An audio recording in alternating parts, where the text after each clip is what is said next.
Welcome friends. इस topic को समझने के लिए तुम्हारे दिमाग में दो क्वेश्चन आना चाहिए बस। क्यों और कैसे? Low forward power and reverse power protection का पर्पस क्या है? किस लिए इस प्रोटेक्शन को हम लोग यूज करेंगे? बस ये कॉन्सेप्ट समझ में आ गया, तब इस प्रोटेक्शन का लॉजिक बहुत ही सिंपल है, एकदम बच्चों वाला है। चलो पहले समझा जाए इस प्रोटेक्शन के पीछे इंजीनियर्स का क्या मकसद है। स्टेटर अर्थ फॉल्ट, रोटर अर्थ फॉल्ट, ये सब फॉल्ट में जैसे बहुत ज्यादा करंट फ्लो करने के वजह से जनरेटर परमानेंटली डैमेज हो सकता है। लेकिन अगर जनरेटर से कम पावर फ्लो करे, इससे क्या प्रॉब्लम किसी को? कुछ ना कुछ रीजन तो जरूर होगा। इस प्रोटेक्शन के वजह से generator turbine total assembly damage होने के हाथ से बच जाता है, और ये डैमेज हो सकता है ओवर स्पीडिंग की वजह से। चलो इस स्टोरी को अच्छे से समझते हैं एक्चुअली क्या होता है। किसी भी पावर प्लांट में जनरेटर से पावर प्रोड्यूस कैसे होता है?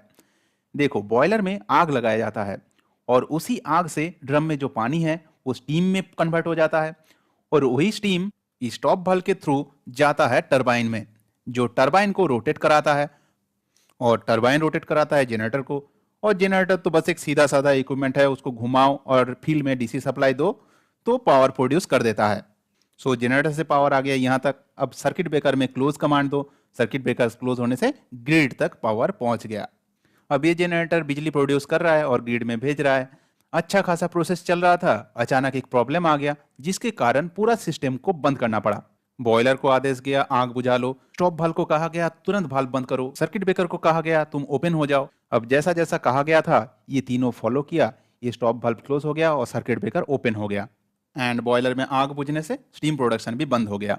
एक चीज नोटिस करो, स्टीम प्रोडक्शन तो बंद हो गया, लेकिन यहाँ पे जो जमा हुआ स्टीम था वो तो नहीं निकल पाया। टरबाइन के अंदर जो स्टोर्ड स्टीम है, इसके वजह से जनरेटर 3000 से ज्यादा स्पीड में घूमने लगेगा। कुछ फील कर पाए कैसे ओवर स्पीडिंग होगा?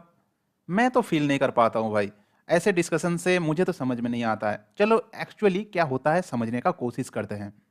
जब जनरेटर से पावर ग्रिड में जाता है, तब रोटर का एक मैग्नेटिक फील्ड होता है और स्टेटर का एक मैग्नेटिक फील्ड होता है, और ये rotor magnetic field stator magnetic field को अपने तरफ खींचता है। ऐसी मैग्नेटिक कपल कंडीशन में दो फील्ड घूमते रहता है।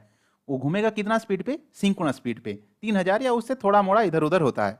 जब ये सर्किट ब्रेकर क्लोज था, तब टरबाइन में स्टीम फ्लो हो रहा था, वही स्टीम इस ब्लेड को घुमा रहा था।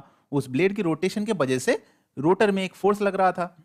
अब यहाँ पे स्टेटर में जो मैग्नेटिक फील्ड है वो बनता है किस कारण से? वो बनता है स्टेटर में जो करंट फ्लो कर रहा है उसके वजह से।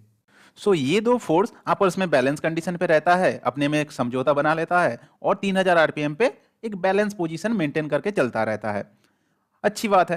अब क्या हुआ, जैसे ही सर्किट ब्रेकर ओपन हो गया तो यहां से तो करंट फ्लो करना बंद कर दिया, तो स्टेटर वाला जो फील्ड था वो आउट हो गया। इससे हुआ क्या, रोटर देख रहा है मुझे कोई पीछे की तरफ खींच रहा था, अचानक वो फोर्स गायब हो गया तो रोटर स्पीड अप हो जाता है। इसको कहा गया था 3000 स्पीड में घूमो, लेकिन उससे ज्यादा स्पीड में घूमने लगता है। यही है रीजन ओवर स्पीडिंग का। सो ऐसे नॉर्मल टाइम में ये सिस्टम बिंदास काम करता है, 3000 आरपीएम पे ही घूमता है, क्योंकि तब रोटर वाला और स्टेटर वाला दोनों फोर्स एक दूसरे को बैलेंस कंडीशन पे मेंटेन करता है। अब मान लो जनरेटर में स्टेटर अर्थ फॉल्ट हो गया, इस कंडीशन पे तीनों पे ट्रिप कमांड जाएगा, और यहीं पे सारा प्रॉब्लम शुरू होता है। इस कंडीशन पे जनरेटर में करंट फ्लो तो नहीं कर रहा है, इसलिए स्टेटर वाला फोर्स एब्सेंट है, और यहाँ पे जो ट्रैप स्टीम है वो अभी भी रोटर को एक फोर्स अप्लाई कर रहा है। तब रोटर 3000 से ज्यादा स्पीड में घूमेगा। अब इस टॉपिक को जब मैं फर्स्ट टाइम समझने का कोशिश कर रहा था ना, तब मुझे लग रहा था 3000 से ज़्यादा स्पीड में घूमेगा तो ये ओवर स्पीड लेके इतना ज़्यादा क्यों सोचना, थोड़ा मोड़ा ज़्यादा स्पीड में घूमे तो क्या दिक्कत है। एक्चुअली ये जो सैफ्ट का टोटल अरेंजमेंट है ना, इसका क्रिटिकल स्पीड 3200 और 3300 के बीच में होता है। तो ओवर स्पीड होते होते उस जोन में जाएगा तो वाइब्रेशन बहुत ज़्यादा बढ़ सकता है और परमानेंटली डैमेज हो सकता है जनरेटर और टरबाइन असेंबली। तो समझ गए, इस प्रोटेक्शन का पर्पस है ओवर स्पीड को अवॉइड करना। और ओवर स्पीड होता क्यों है? यहाँ पे स्टॉप वाल्व को क्लोज कर दिए तो यहाँ पे बेचारा स्टीम तो फंस गया, तो उसको एक पाथ प्रोवाइड करना है। ये स्टीम यहाँ पे चाह रहा है रोटर को और कुछ देर तक घुमाना। चलो इसका ख्वाहिश पूरा किया जाए। जब ट्रिप कमांड आता है स्टॉप वाल्व को क्लोज किया जाता है, लेकिन सर्किट ब्रेकर और कुछ देर तक ऑन कंडीशन पे ही रहता है। मान लो जनरेटर से 200 मेगावाट पावर मिल रहा था, अब यहाँ पे स्टॉप वाल्व क्लोज हो गया तो धीरे धीरे क्या होगा, यहाँ पे स्टीम कंटिन्यूअस थोड़ी ना आ रहा है, सो देखो कि बहुत जल्दी जनरेटर का पावर नीचे की तरफ आ रहा है और यहाँ पे जो स्ट्रैप स्टीम था वो भी निकल गया। नॉर्मली लो फॉरवर्ड पावर का सेटिंग 0.75% पे सेट किया हुआ रहता है। अगर 200 मेगावाट का जनरेटर है, 1.5 मेगावाट पे लो फॉरवर्ड पावर ऑपरेट करेगा और उसके बाद सर्किट ब्रेकर ओपन होगा। सो बेसिकली यही है, ट्रैप स्टीम को निकलने के लिए थोड़ा सा टाइम और देना है। लेकिन ऐसा भी नहीं होना चाहिए कि ट्रैप स्टीम निकल गया उसके बाद भी सर्किट ब्रेकर ऑन कंडीशन पे रह गया, तब तो ये as a synchronous motor operate करेगा ना, ग्रिड से ही उल्टा पावर लेने लगेगा। ग्रिड में पावर देने के लिए ये जनरेटर खरीदे थे ना, ग्रिड से पावर लेने के लिए थोड़ी खरीदे थे। सो पर्पस वाला इस डिस्कशन का एकदम समरी याद रखो। हम लोग पूरा ट्राई करेंगे जनरेटर ओवर स्पीड ना हो। इसके लिए हम लोग क्या करना पड़ेगा, यहाँ पे जो ट्रैप स्टीम होगा उसको निकलने के लिए कुछ टाइम हम लोगों को देना पड़ेगा। अब क्लास ए प्रोटेक्शन में ओवर स्पीडिंग होगा ही होगा, ये क्लास बी का मैं बात कर रहा हूँ। चलो इस डिस्कशन पे बाद पे आते हैं। अब वर्किंग समझने के लिए दिमाग में ज्यादा जोर डालने का जरूरत नहीं पड़ेगा। पावर प्लांट में देखोगे जनरेटर प्रोटेक्शन रिले में सारा प्रोटेक्शन दिया हुआ रहता है। इसमें से आज हम लोग डिस्कस कर रहे हैं लो फॉरवर्ड पावर और रिवर्स पावर प्रोटेक्शन। इस रिले को हमेशा पता रहता है जनरेटर से कितना पावर प्रोड्यूस्ड हो रहा है और उसके लिए सीटी और पीटी का मदद लिया जाता है और सिंपली इसी फॉर्मूला का यूज करके इस रिले कैलकुलेट कर लेता है जनरेटर से कितना पावर आउटपुट हो रहा है। जनरेटर से पावर आउटपुट अगर 0.75% से कम हो जाता है तो generator protection relay generator lockout relay को ये इंफॉर्मेशन पास कर देता है। ये खबर जनरेटर लॉकआउट रिले को एकदम पसंद नहीं आता है, तो सर्किट ब्रेकर को ट्रिप कमांड दे देता है जिससे सर्किट ब्रेकर ओपन हो जाता है। इस प्रोटेक्शन का मेन फंडा तो बस इतना ही है। इस प्रोटेक्शन लॉजिक में पावर तो कैलकुलेट होता ही है, उसके साथ साथ और कुछ कंडीशंस है। ये सब क्या है और क्यों है, चलो वन बाय वन समझते हैं। देखो, जनरेटर सीटी से करंट और पीटी से वोल्टेज लेके सिंपली ये एलिमेंट पावर को कैलकुलेट करता है और देखता है 0.75 से कम हुआ क्या। कंटिन्यूअसली ये सवाल हमेशा अपने आप से पूछते रहता है। जैसे ही आंसर यस आया, यहाँ पे ये बीट हाई हो गया, मतलब यहाँ पे देखो 1 आ गया। ये बच्चों वाला फंडा ही है, अगर आंसर यस आए तो वो वाला कंडीशन हाई हो जाएगा और नो हो तो 0 होगा। अब VTS ब्लॉकिंग ये क्या है, इसके बारे में डिटेल्स में थोड़ी देर बाद बात करेंगे।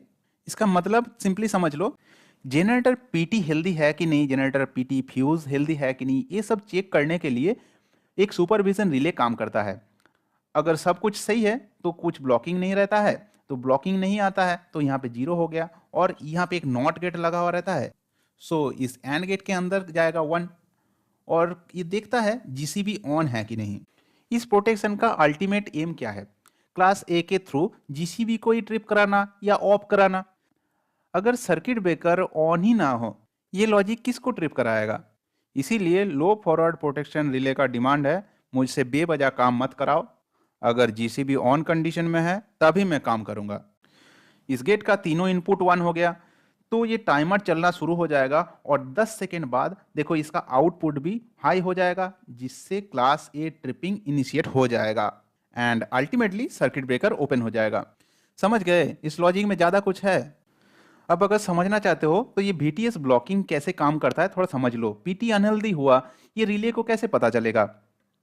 पीटी सर्किट में कहीं पे फ्यूज कट गया, कहीं पे तार जल गया, ये सब रिले थोड़ी ना जाके देख सकता है, लेकिन ये अपना तरीके से हिसाब लगा लेता है। देखो एक्चुअली क्या होता है, ये रिले जब पावर कैलकुलेट करता है पीटी और सीटी का सहारा लेता है। पीटी से जो वोल्टेज मिला उसी को यूज करके पावर कैलकुलेट कर रहा है। इस पीटी सर्किट में कुछ फ्यूज लगा हुआ रहता है, कंसीडर करो वो फ्यूज ही कट गया है, तो बस इतना छोटा सा प्रॉब्लम के लिए जनरेटर को बंद करना, ट्रिप करना, ये तो बेवकूफ जैसा काम हो जाएगा। This relay is highly intelligent. जैसे ही पीटी सर्किट इसको धोखा देने का ट्राई करता है, VTS ब्लॉकिंग वाला एलिमेंट हाई हो जाता है। सो यहाँ पे 0 की जगह 1 हो जाएगा, इसके अंदर 0 हो जाएगा, तो सो यहाँ पे तीनों एलिमेंट 1 होना चाहिए, तब जाके इसका आउटपुट हाई होगा।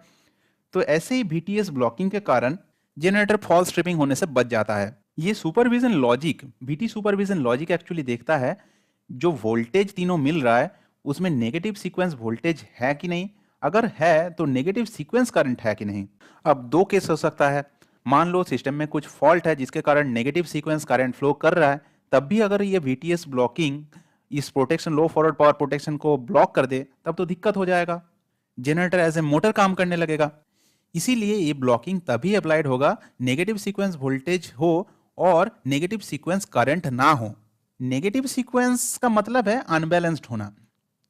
अगर सर्किट में एक फ्यूज कट जाए तो क्या होगा, ये बी फेज वाला वोल्टेज आउट हो जाएगा, इसके कारण वोल्टेज टोटली अनबैलेंस्ड हो गया। तो नेगेटिव सीक्वेंस वोल्टेज तो मिल गया लेकिन सिस्टम में कुछ फॉल्ट तो नहीं है, तो नेगेटिव सीक्वेंस करंट नहीं मिलेगा।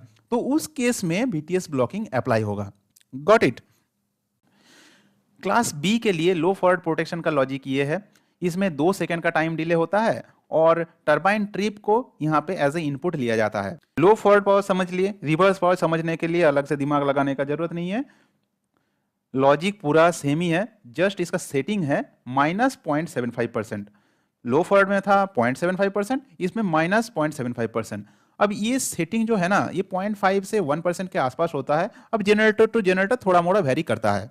Generator tripping class A B C वाला वीडियो में हम लोग इस टॉपिक को बहुत अच्छे से डिस्कस किए थे, आज उसी का समरी थोड़ा देख लो। क्लास ए में जनरेटर आइसोलेशन इमीडिएटली जरूरत पड़ता है, इसीलिए तीनों जगह पे एक साथ कमांड जाता है। लेकिन क्लास बी में हम लोग उसी से प्रोटेक्शन को रखते हैं जिसमें जनरेटर का आइसोलेशन उतना जल्दी जरूरत नहीं है। जैसे मान लो टरबाइन में कुछ प्रॉब्लम आया है तो जनरेटर को क्या लेना देना, या जनरेटर का वाइंडिंग टेम्परेचर हाई, इसमें ऐसा थोड़ी ना है कि जनरेटर तुरंत जल जाएगा। सो फ्यू सेकेंड्स के लिए हम लोग डिले दे सकते हैं, सो दैट जो ट्रैप स्टीम वाला कहानी हम लोग डिस्कस किए थे वो ट्रैप स्टीम निकल जाए। उस स्टीम से हम लोग जितना पावर प्रोड्यूस कर सकते हैं कर लेते हैं। उसके बाद low forward power relay class A tripping को एक कमांड देता है और 86A लॉकआउट रिले जीसीबी यानी जनरेटर सर्किट ब्रेकर और फील्ड ब्रेकर को ट्रिप कमांड देगा। इतना ही था आज का डिस्कशन। आशा करता हूँ क्या, क्यों, कैसे, ये सब क्वेश्चन का आंसर मिल चुका है। पिंक के रिगार्डिंग अगर कुछ डाउट हो तो कमेंट सेक्शन में पूछ सकते हो। That's all for now, good bye.